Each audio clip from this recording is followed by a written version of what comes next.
Hello, everyone. Welcome back to our competitive analysis and strategy class. In this session, we will talk about a topic that is known as product life cycle. Okay?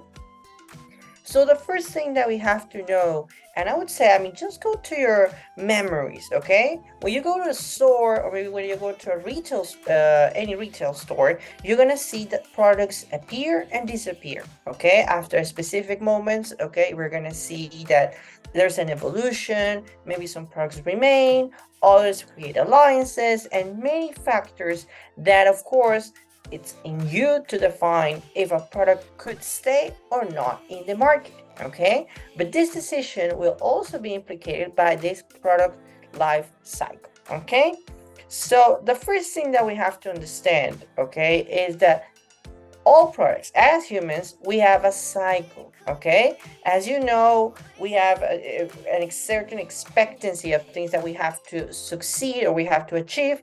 Well, products also have the same pattern, okay? Of course, that cycle might be longer or shorter depending on the product and the industry, but most of the time, okay, we must cover at least 4 general stages, okay?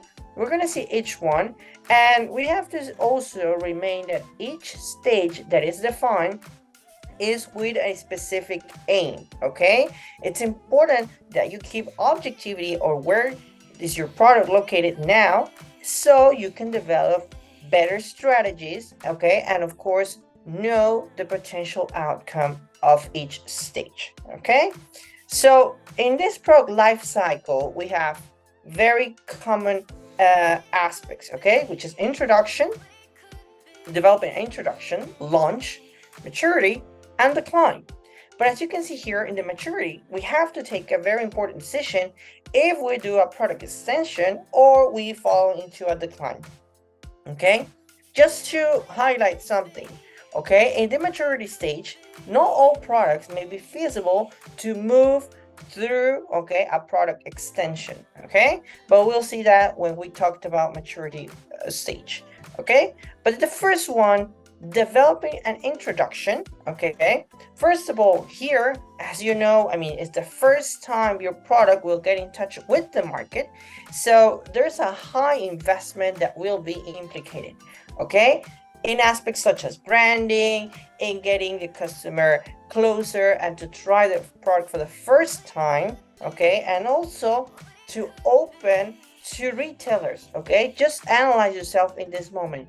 What I'm going to say to that retailer, to that particular store, so they allow me to put my product for the first time, okay, instead of maybe putting products that are already defined and they have been already evaluated in the market, okay. So this is a very important moment for any company and of course any specific product. Of course, here one of the things that sometimes what helps a lot is actually if the brand is known. We're not talking about a specific product but a specific brand, okay. Kind of like if Apple wants to launch a new product, it's quite feasible that consumers will have more comfort with this new product, even though that haven't exist or there isn't any product that might be related to. Okay, but if your brand is not known, well, that's the challenge that you will have to face in this introduction stage. Another thing is the price settle. Okay, how are we gonna settle the price? Here we have usually two aspects, which is scheming and penetration strategies. The scheming is usually what involves putting a high price because it's a product that is from high status, luxury, limited, and in others, we go to the penetration, which the aim is to cover as much market as possible with the aim, okay, of having customers to try it for the first time. Okay, so as you can see, we can have two different approaches, but again, will be implicated the product and the industry, and of course, what the brand, the market that the brand wants to work with. Another thing is actually growth. Okay, growth is the moment in which we start seeing if the product is being successful. Okay, now the investment that we're doing is somehow, okay, congruent and related with the sales. Okay, in the first stage, what we had, it was a huge investment. but sales weren't correctly defined and consolidated yet. Okay.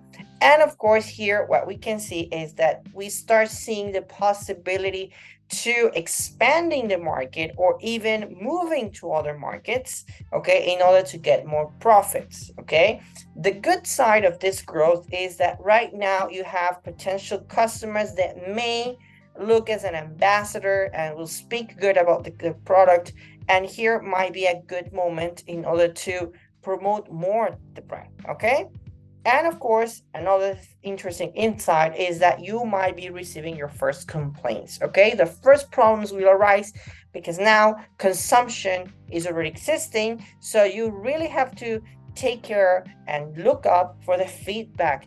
Of course, that feedback sometimes will be produced in a face-to-face, okay, moment, like when they acquire the product, and of course in others definitely you will have a review. Again, this is a possibility of complaints, but not necessarily will happen all the time, and of course at a high level.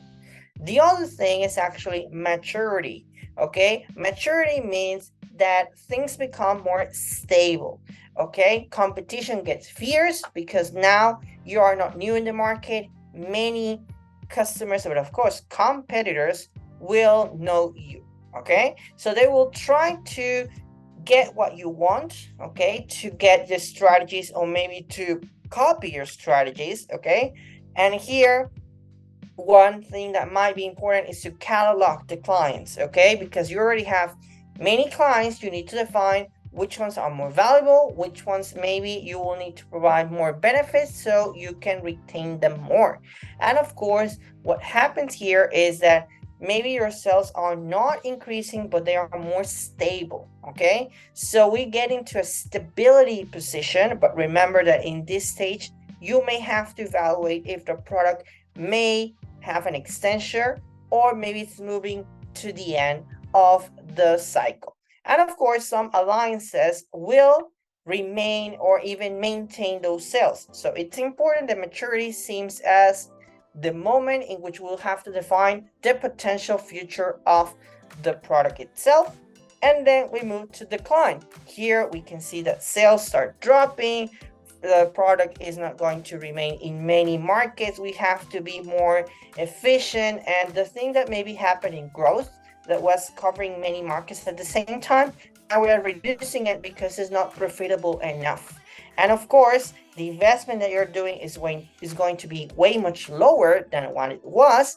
And the thing here is those high costs need to be efficiently reduced. Okay, because you cannot invest the same with a product that is not giving you any more benefits. In some cases, the decline products remain with us, but only to provide variety, okay, more options to the client, but that doesn't mean it's profitable enough. Okay, so this will be it for today. Thank you very much. And of course, if you have any comments or doubts, please let me know via Brightspace or using your email. Thank you.